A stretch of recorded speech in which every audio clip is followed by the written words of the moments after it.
Sebenarnya di video saya sebelumnya, saya sudah membahas tentang generasi milenial dan Gen Z. Berikut juga dengan problematika yang menyertai mereka.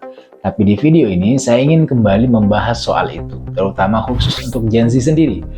Jadi, bagi kalian yang tergolong sebagai generasi Z atau terpapar kondisi dan situasi yang melanda Gen Z, pastikan kalian menonton video ini sampai selesai.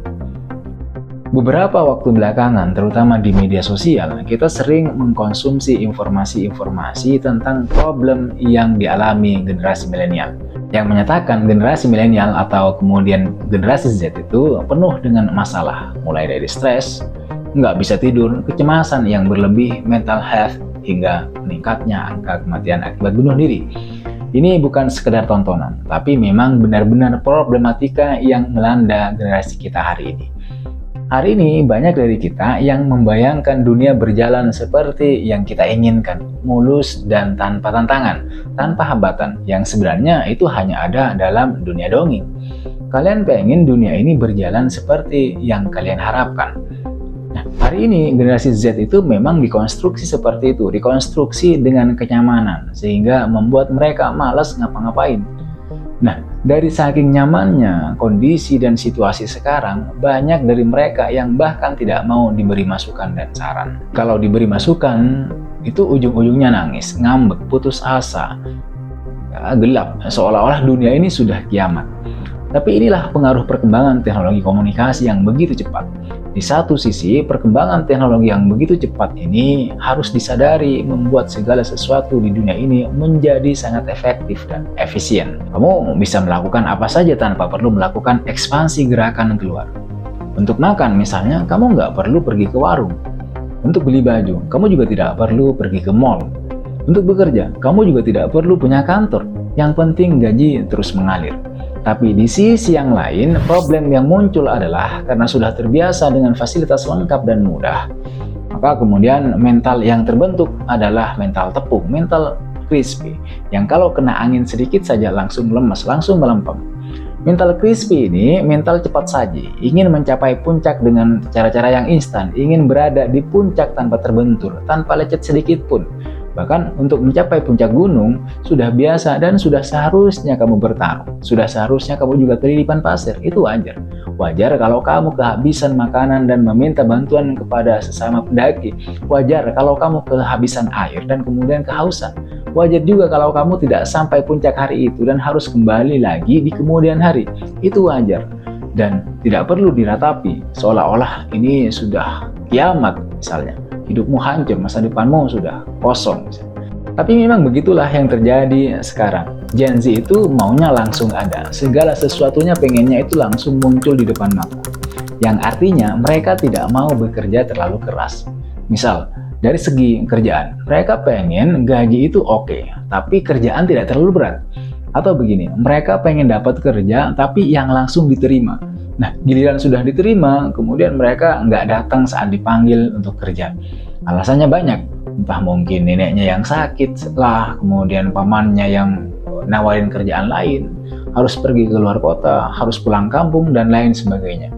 Kemudian kalau sudah mentok tidak dapat pekerjaan, mereka masang wajah melas untuk kemudian dicarikan pekerjaan. Secara etika pekerjaan, mereka hampir nggak punya atau memang sebenarnya hampir tidak pernah ditempa. Nah, daripada bekerja tapi kemudian tertekan atau tidak bahagia, Gen Z ini memilih untuk menjadi pengangguran, keluar dari pekerjaan meskipun baru saja diterima. Alasannya mereka bekerja untuk bahagia, dan variabel bahagia ini banyak sekali. Mulai dari suasana lingkungan kerja yang sehat hingga kemudian urusan gaji yang oke, yang keren, yang tinggi. Yang kalau beberapa atau salah satu dari variabel tersebut tidak terpenuhi, mereka berpikir lebih baik untuk kemudian tidak bekerja atau nganggur. Nah, kebahagiaan sangat diprioritaskan oleh Gen Z.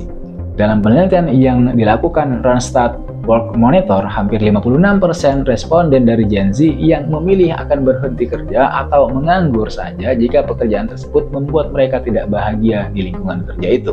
Masalah berikutnya kemudian yang kerap atau sangat akrab dengan Gen Z adalah mental health, gangguan mental. Ini bukan anggapan tak berdasar. Hari ini di lingkungan sekitar selalu ada 2-3 orang yang dilaporkan masuk rumah sakit gara-gara gangguan mental, gara-gara stres dan depresi. Menurut penelitian University College London, tingkat depresi Gen Z itu 2/3 lebih tinggi daripada kaum milenial. Bahkan berdasarkan hasil riset Pew Research Center, sekitar 70% remaja dari berbagai ras, jenis kelamin, dan kemudian tingkat pendapatan keluarga itu mengalami kecemasan dan depresi. Dan juga dilansir dari McKinsey Health Institute, menurut survei Gen Z Global 2022, perempuan Gen Z itu 2 kali lipat lebih berisiko memiliki kesehatan mental yang buruk jika dibandingkan dengan laki-laki. Hasil laporan ini juga menyebutkan sebagian besar negara menunjukkan bahwa Gen Z memiliki kesehatan mental yang buruk tanpa ada penyebab yang pasti. Ini juga didukung oleh American Psychological Association, bahwa hanya 45% dari Gen Z yang melaporkan bahwa kesehatan mental mereka itu sangat baik. Artinya, Gen Z adalah generasi yang paling banyak mengalami gangguan kesehatan mental dibanding generasi lainnya, yaitu sebesar 18%. Berbanding 13% dari generasi milenial, 11% dari Gen X, dan kemudian 6% dari generasi baby boomers. Data ini bisa menjelaskan ke kita kenapa Gen Z itu sangat mudah depresi, bahkan hanya gara-gara kritik dan saran mengenai pekerjaan yang mereka lakukan misalnya. Mereka antipati pada proses, pada nilai-nilai lama tentang bagaimana mereka harus belajar pada pengalaman, pada nilai-nilai lama yang tidak diajarkan oleh media sosial, yaitu tentang kesabaran. Bahwa segala sesuatu di dunia ini itu tidak harus tercapai saat ini juga, bahwa tidak semua yang kamu inginkan itu harus kamu miliki. Lalu apakah itu salah mereka? Jawabannya tentu saja tidak. Masalah yang menyertai Gen Z ini bukan karena mereka sendiri. Mereka hanya objek dari perkembangan zaman yang semakin mengerikan. Stres kronis yang dihadapi Gen Z disebabkan oleh banyak faktor. Menurut sumber-sumber luar negeri yang saya ulik, stres kronis yang dihadapi Gen Z itu bisa disebabkan oleh misalnya utang pelajar, pengangguran, bahkan juga politik. Teknologi juga berperan. Tumbuh di dunia yang sangat terhubung satu sama lain melalui jaringan teknologi itu dapat menimbulkan perasaan terisolasi dan kesepian yang intens pada sebagian remaja. Hal ini juga dapat memicu banyaknya berita negatif, rasa takut ketinggalan, dan rasa malu karena tidak memenuhi standar yang layak untuk kemudian hidup di media sosial. Menurut laporan Wall Street Journal, sebagai sebuah contoh, Instagram itu terbukti berdampak negatif terhadap kesehatan mental remaja. Instagram itu memberikan dampak buruk terhadap perempuan muda, terutama juga dianggap memperburuk masalah citra tubuh pada 1 dari setiap 3 remaja putri. Tidak hanya itu, media sosial juga berpengaruh pada upaya bunuh diri. Menurut sebuah studi baru yang dilakukan oleh jurnal medis JAMA Network di Amerika Serikat, tingkat bunuh diri individu dari segala usia itu meningkat 30% dari tahun 2000 hingga 2016 dan mencapai puncaknya di kalangan remaja pada tahun 2017. Salah satu penyebab tingginya angka depresi dan bunuh diri di kalangan remaja ini di Amerika Serikat ini adalah penggunaan media sosial. Laporan Gen Z Global 2022 McKinsey Health Institute menyebutkan sebagian besar perempuan Gen Z itu mengaku media sosial memberikan dampak negatif berupa rasa takut tertinggal tren baru atau fear of missing out atau FOMO itu sebesar 32%. Khawatir terhadap citra tubuh itu sebesar 32% dan kepercayaan diri 13%.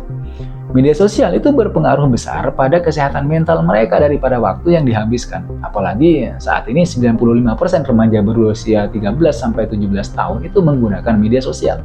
Meskipun sebagian besar platform media sosial di AS itu mengharuskan penggunanya berusia minimal 13 tahun. Tapi hampir 40% anak-anak berusia 8 hingga 12 tahun itu menggunakan media sosial. Dikatakan bahwa remaja yang menggunakan media sosial lebih dari 3 jam per hari itu menghadapi risiko 2 kali lipat mengalami gangguan kesehatan mental yang buruk.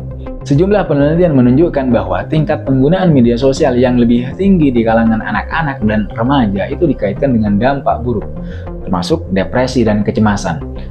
Juga termasuk kurang tidur. Nah, kurang tidur ini dapat mengganggu perkembangan saraf dan menyebabkan depresi dan kemudian perilaku bunuh diri. Berikutnya adalah rendahnya harga diri dan kemudian citra tubuh yang buruk, serta perilaku gangguan makan dan pelecehan online. Risiko ini lebih besar terjadi pada anak perempuan dibandingkan anak laki-laki dan mereka yang sudah mengalami masalah kesehatan mental. Risiko lainnya adalah Hampir 2 dari 3 remaja sering atau kadang-kadang terpapar konten berbasis kebencian di media sosial. Bagaimana bisa Gen Z ini lebih terdampak dari generasi yang lain, generasi sebelumnya? Nah, ini terjadi karena remaja adalah fase perkembangan rentan. Masa remaja adalah periode perkembangan yang kritis, ketika berbagai area otak mulai berintegrasi dan konteks prefrontal itu berkembang dengan sangat cepat. Nah, pada fase ini, otak sangat terbuka untuk belajar dan berkembang. Dan remaja mungkin memiliki kepekaan yang meningkat terhadap sifat media sosial. Masa remaja juga melibatkan perubahan fisiologis yang mendalam, di mana mereka secara bersamaan itu menjalani peningkatan otonomi, pembentukan identitas mereka, mengembangkan hubungan, dan masih banyak yang lain. Oleh karena itu, potensi dampak media sosial selama fase rentan ini itu memerlukan perhatian yang khusus. Penelitian yang dipublikasikan dalam Journal of Social and Clinical Psychology menemukan bahwa mahasiswa sarjana yang membatasi waktu mereka di Facebook, di Instagram, di Snapchat hingga 10 menit setiap hari atau total 30 menit penggunaan untuk semua jenis media sosial umumnya memiliki citra diri yang lebih positif. Para siswa yang membatasi penggunaan media sosial mereka hingga 30 menit sehari itu melaporkan lebih sedikit depresi dan kesepian setelah 3 minggu. Selain itu, ada juga peningkatan mood yang mengurangi tingkat depresi. Apalagi para remaja umumnya ini menjadikan media sosial sebagai pembanding diri dengan orang lain. Ini dapat merusak citra diri yang sehat. Itulah kenapa banyak perempuan merasa penampilannya buruk saat melihat perempuan lain atau penampilan perempuan lain di media sosial. Maka yang perlu dilakukan di zaman sekarang di mana perkembangan teknologi sangat tinggi, harus pintar mengelola diri dalam mengkonsumsi informasi yang ada di media sosial. Penggunaan media sosial juga harus dibatasi, karena informasi yang ada di seluruh media yang kita punya, termasuk salah satunya adalah media sosial, itu sudah mengalami obesitas. Kita sedang mengalami apa yang disebut dengan kebanjiran informasi, obesitas informasi. Lalu kemudian terjadi sebuah implosi, ledakan informasi. Jadi bukan kamu yang mencari informasi, tapi informasi yang mendatangi kamu. Kalau kamu tidak pandai-pandai diri dalam mengelola diri, membatasi diri, menyadari informasi yang sedang kamu konsumsi, kamu akan terkontaminasi. Kamu dengan sendirinya itu akan mengalami apa yang disebut dengan kecemasan, stres, depresi. Semoga ini menjadi input yang bagus buat kalian, dan bagi kalian yang nggak setuju, kalian bisa komen di bawah. See you on the next video. Bye-bye.